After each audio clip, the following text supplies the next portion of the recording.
Hello friends, I am Jyotirvid Pawan Kumar. In this video, I am going to talk about yoga and some other related information. And I hope this video will help all truth seekers, all those who are moving on the path of spiritual development, who want to have self-realization. Now, first of all, what is yoga? The name yoga comes from Sanskrit language and it is quite popular throughout the world. But the problem is majority of people think that Hatha Yoga is the only yoga. Hatha Yoga, which is based upon body postures, is in fact only for the physical body. It gives you a flexible and disease-free physical body. It doesn't do any good on the spiritual side. But many people mistook yoga as Hatha Yoga only, and they think by following body postures they will develop spiritually. For your spiritual development, there is a better system given by ancient Indian spiritual scientist we call rishis by the name Patanjali. Rishi Patanjali has given Yoga Sutras which contain Rāja Yoga. Now Rāja Yoga means royal yoga, royal path to self-realization. Why it is called royal? Because it is comprehensive. If you follow Rāja Yoga, then you do not need anything else for your spiritual development. It is so comprehensive. Now, the term yoga, literal meaning of yoga in Sanskrit is union. Now, the question is union with what? It is the union of human puppet with its true self or over self. And that is the ultimate goal of life upon earth. See, humans are here as puppets of their over self. Over self is learning through human puppets. So it is the union of human puppet gradually through development and union with the true self or over self. Over self is a subtle entity living in a very high dimension.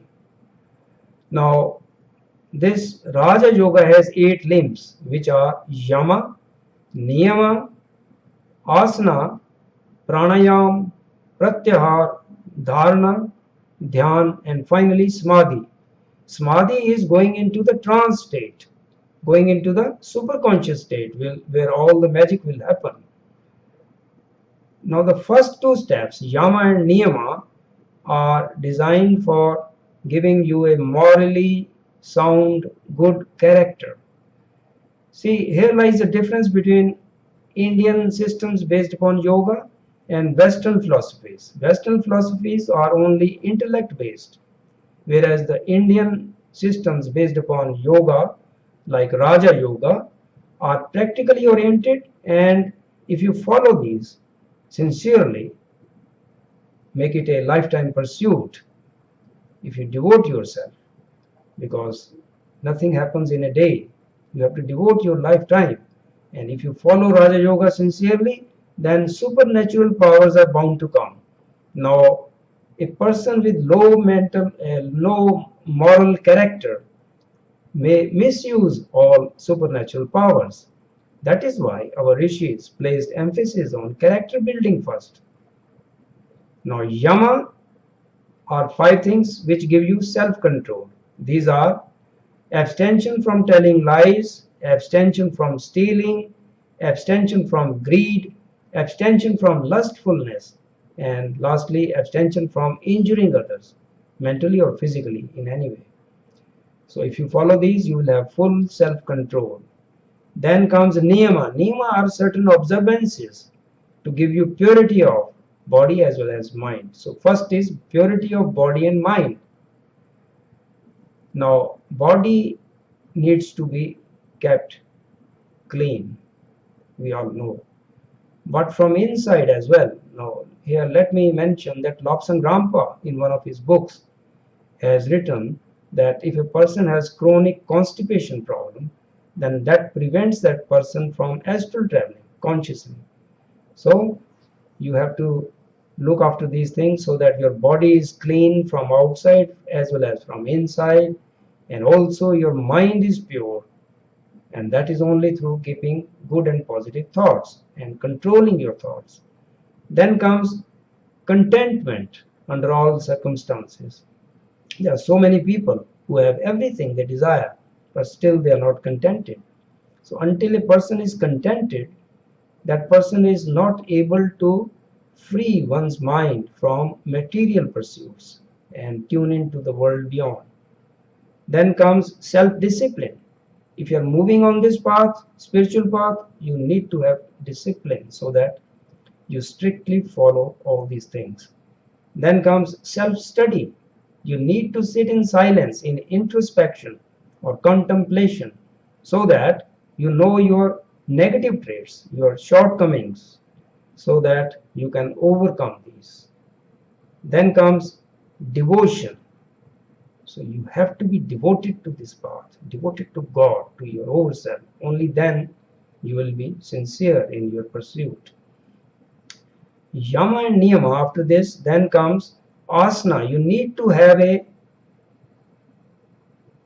posture in which you can sit for long time for doing meditation, etc. You can follow my videos on meditation and you will know what I mean. Then after asana, pranayam. Pranayam or breathing exercises are must if you are to develop spiritually. And you can follow my videos on breathing exercises as given by Lobsang Rampa.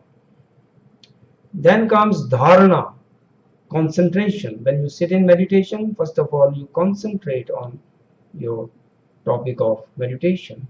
You can follow my videos on meditation and you will know what I mean.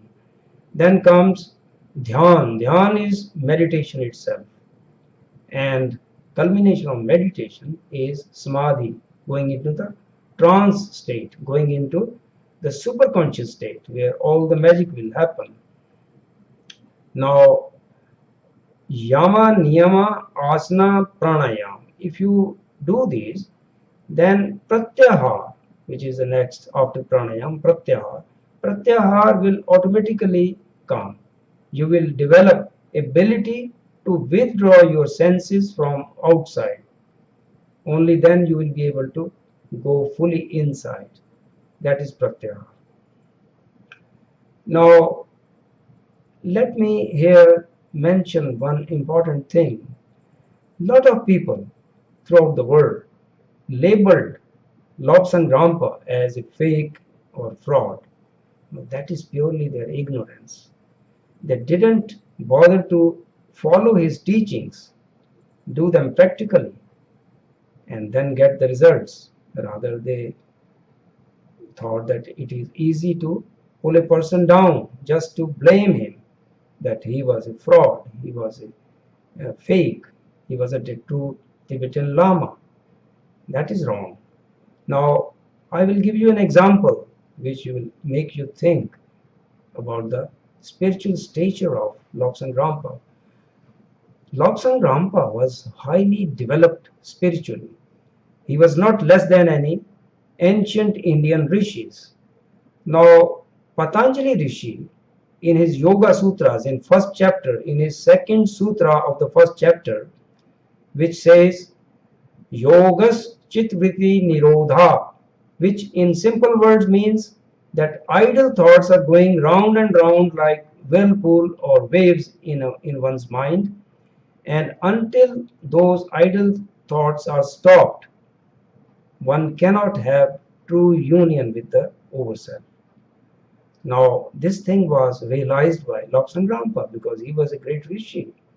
So he has given in one of his books, which is You Forever.